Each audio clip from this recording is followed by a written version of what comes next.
a letter to God.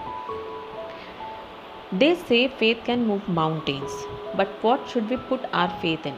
This is the question this story that delicately poses. Lencho is a farmer who writes a letter to God when his crops are ruined, asking for 100 pesos. Does Lencho's letter reach God? Does God send him the money? Think what your answers to these questions would be and guess how the story continues before you begin to read it. दे से मतलब लोग कहते हैं, ऐसा कहा जाता है, जैसे हम नॉर्मल टर्मिनोलॉजी में हमारी भाषा में कहते हैं कि लोग कहते हैं या ऐसा कहा जाता है कि जो विश्वास है ये पहाड़ों को भी हिला सकता है। इस फेथ में, इस विश्वास में बहुत पावर होती है। लेकिन हमको किस चीज़ में अपना ये विश्वास करना चाहिए, किस चीज़ पर हमें अपना अटूट विश्वास रखना चाहिए, ये क्वेश्चन है कि किस पर विश्वास करो। ये कहानी इस हमारे सवाल को पूछती है कि विश्वास किस पर करना चाहिए। इस कहानी में जो कैरेक्टर है लेंचो, वो एक किसान है जो कि भगवान को लेटर लिखता है जब उसकी फसल रुइंड मतलब बर्बाद हो जाती है। जब एक किसान है और एक प्राकृतिक आपदा में उसकी फसल तबाह हो जाती है, बर्बाद हो जाती है, तो वो भगवान को लेटर लिखता है मदद करने के लिए और उनसे पैसे मांगता है वो। तो क्या लेंचो का ये जो लेटर है ये भगवान के पास पहुंचता है? क्या भगवान उसे मनी भेजता है? अपने इन आंसर्स को आप इन क्वेश्चंस का आप क्या आंसर कहोगे, ये आपको इस लेटर में, इस स्टोरी में आप पढ़ोगे। पहले मनी ऑर्डर्स चला करते थे पर आज मनी ऑर्डर नहीं चलते। मनी ऑर्डर मतलब आप अपने प्रियजनों को पोस्ट ऑफिस के ज़रिए कुछ सर्टेन अमाउंट ऑफ मनी भिजवा सकते थे। मनी ऑर्डर कहते थे कि आप यहाँ से मनी दोगे तो पोस्ट ऑफिस वाले वहाँ जाकर आपके जिसको आपने सेंड किया है उसको वो पैसे दे देंगे। पर मनी ऑर्डर का कल्चर अब ख़त्म हो चुका है तो आप लोग उसको नहीं जान सकते। ओके, तो let's start the story. The house, the only one in the entire valley, sat on the crest of a low hill. From this height, one could see the river and the field of ripe corn dotted with the flowers that always promised a good harvest. The only thing the earth needed was a downpour or at least a shower. Throughout the morning, Lencho, who knew his fields intimately, had done nothing else but see the sky towards the northeast. जो ये Lencho का घर है, पूरे valley में, पूरी घाटी में ये अकेला घर है। लो हिल मतलब एक कम ऊंचाई की पहाड़ी की क्रेस्ट मतलब चोटी पर, पहाड़ी की जो बिल्कुल टॉप है, जो बिल्कुल पहाड़ी की चोटी है, तो एक कम हाइट की छोटी पहाड़ी की बिल्कुल चोटी पर उसका ये इकलौता घर बना हुआ है।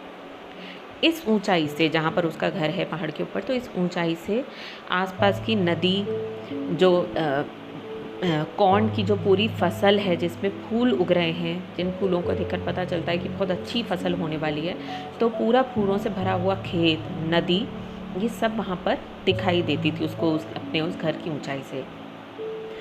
तो जब वो वहाँ से देखता था तो जानता था कि ये जो फूल उसके खेत में उग रहे हैं इससे बहुत ही अच्छी फसल उसको होगी, बहुत अच्छी कमाई होगी।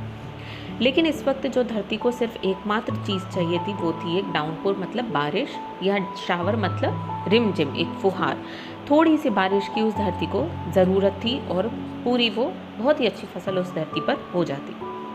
थ्रू आउट मतलब पूरी सुबह लेंचो, जो कि अपने इन खेतों को बहुत अच्छे से जानता था, पहचानता था, तो पूरी सुबह उसने कुछ और काम नहीं किया था। बस पूरी सुबह वो बैठे बैठे उत्तर पूर्वी दिशा की तरफ बादलों को, आसमान को ही देखे जा रहा था कि बादल आए और बारिश हो जाए। तो पूरी सुबह बेसिकली उसने कुछ और नहीं किया था, सिर्फ बारिश होने का वेट वो कर रहा था। Now we are really going to get some water woman. The woman who was preparing supper replied, yes, God willing. The older boys were working in the field while the smaller ones were playing near the house until the woman called to them all, come for dinner. उसने फिर जब वो पूरी सुबह देखता रहा तो देखते देखते उसने शायद उसे बादल दिखाई दिए, तो खुश होकर उसने कहा कि अरे वाह, अब सच में हमें पानी मिलने वाला है, यानी कि सच्ची में बारिश आने वाली है। तो जो औरत अंदर खाना बना रही थी, जो शायद उसकी वाइफ थी, उन्होंने जवाब दिया कि हाँ, भगवान की मर्जी है। लेंचो के बड़े लड़के जो थे वो खेतों में काम कर रहे थे, जबकि जो छोटे बच्चे थे वो घर के आसपास ही खेल रहे थे। तभी उस वुमन ने, उनकी वाइफ ने सबको आवाज़ लाया कि डिनर खाने के लिए आ जाओ। It was during the meal that just as Lencho had predicted, big drops of rain began to fall. In the northeast, huge mountains of clouds could be seen approaching. The air was fresh and sweet. The man went out for no other reason than to have the pleasure of feeling the rain on his body. But when he returned, he exclaimed, "These aren't raindrops falling from the sky. They are new coins. The big drops are 10-cent pieces and the little ones are 5s."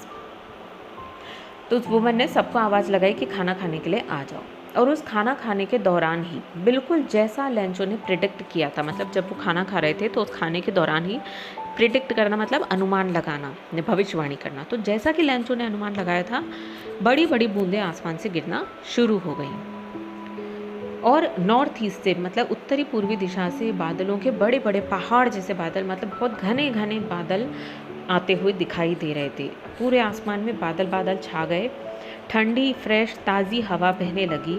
और Lencho the man, मतलब Lencho यहाँ पर, उसको man कौन है यहाँ पर, Lencho, तो सिर्फ इस बारिश का मज़ा अपनी बॉडी पर वो महसूस करने के लिए, इस मज़े लेने के लिए वो बाहर बारिश में निकल गया। और जब वो बारिश में से लौटा तो एक्सक्लेम करना मतलब खुश होकर दावा करना, चहकना।